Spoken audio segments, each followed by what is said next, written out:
একটা ছোট্ট ঘটনা শুনি আপনাদেরকে। আমরা একবার গেলাম গোপালগঞ্জে দাওয়াতি সফরে। ওখানে বড় একটা মাদ্রাসা আছে, মাওলানা সোহাইব ইব্রাহিম সাহেবের মাদ্রাসা। তো ওখানে জোহরের নামাজের পরে ছাত্র ভাইদের উদ্দেশ্যে কিছু সবক শোনানো হলো। এরপরে মাওলানা সোহাইব সাহেব উনি আমাকে বললেন, মাদ্রাসা ঘুরে দেখালেন। যখন ঘুরে দেখাচ্ছেন তো একটা ঢুকতেই ডান পাশে একটা রুম, যেটা হলো চিকিৎসালয়, যেখানে একজন ডাক্তার ফ্রি চিকিৎসা করেন।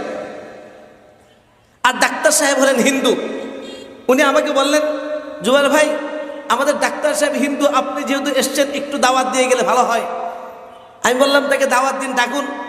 উনি ফোন দিলেন। উনি আবার মাদ্রাসা কর্তৃক তাকে বেতন দেওয়া হয়, ছাত্রদের জন্য ফ্রি।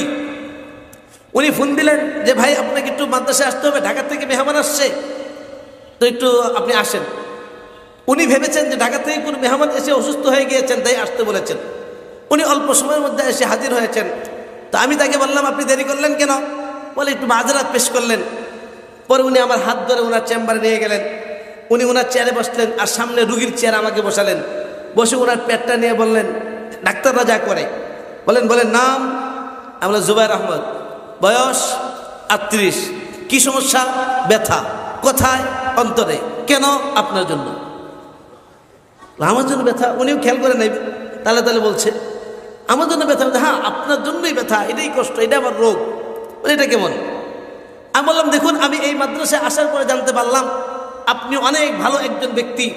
আপনি এই মাদ্রাসার বাচ্চাদেরকে চিকিৎসা দান করেন, কিন্তু এই চিকিৎসা দেওয়ার পরেও, এত ভালো কাজ করার পরেও এই মুহূর্তে যদি আপনি মৃত্যুবরণ করেন, তাহলে আপনি চিরস্থায়ী জাহান্নামে যাবেন, যার শুরু আছে আর শেষ নেই।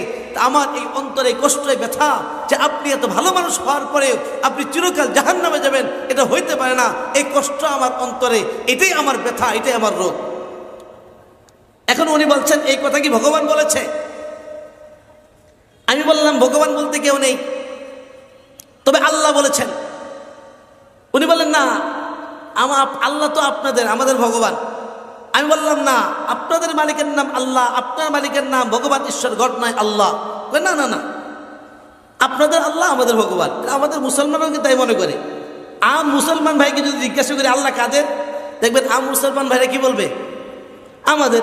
একজন অমুসলিম ভাইকে যদি জিজ্ঞাসা করা হয়, বলুন তো আল্লাহ কাদের, তারাও কিন্তু এই কথা বলে, আল্লাহ আপনাদের, আমাদের ভগবান, আমাদের গড। গতকালকে জুমার সময় এক ভাই আসছেন, হিন্দু ভাই। ওনাকে এক এক প্রশ্ন করছে, বলেন তো আপনার মালিকের নাম কি? বলে ঈশ্বর। আমি বললাম, না, আল্লাহ। বলে আল্লাহ তো আপনাদের। উনি বলছেন, আমি বলছি, না, আল্লাহ আপনারও। তো ডাক্তার সাহেব যখন বারবার বলছেন যে আপনাদের আল্লাহ, আমাদের ভগবান, আমি বললাম, ডাক্তার সাহেব, আপনি কি এর প্রমাণ দিতে পারবেন যে আপনার মালিকের নাম ভগবান বা আপনার মালিকের নাম ঈশ্বর? ধর্মীয় গ্রন্থ দিয়ে হোক, যৌক্তিক দিয়ে হোক, এই কথার প্রমাণ কি আপনি দিতে পারবেন? উনি কিছু সময় চুপ থেকে বললেন, হুজুর, আমি ধর্ম নিয়ে পড়াশোনা করি নাই, এই জন্য পারবো না। আমি বললাম, আমি এই কথা প্রমাণ দিতে পারবো যে আপনার মালিকের নাম ভগবান, ঈশ্বর নয়, আপনার মালিকের নাম আল্লাহ। আপনার মালিকের নাম আল্লাহ। প্রমাণ? আমি বললাম, দেখুন, আপনাকে আমরা এক মালিকের সৃষ্টি। আপনার কপালে লেখা নেই হিন্দু, আমার কপালে লেখা নেই মুসলমান। আপনার চামড়া কাটলে রক্ত লাল বের হবে, আমার চামড়া কাটলে রক্ত লাল বের হবে।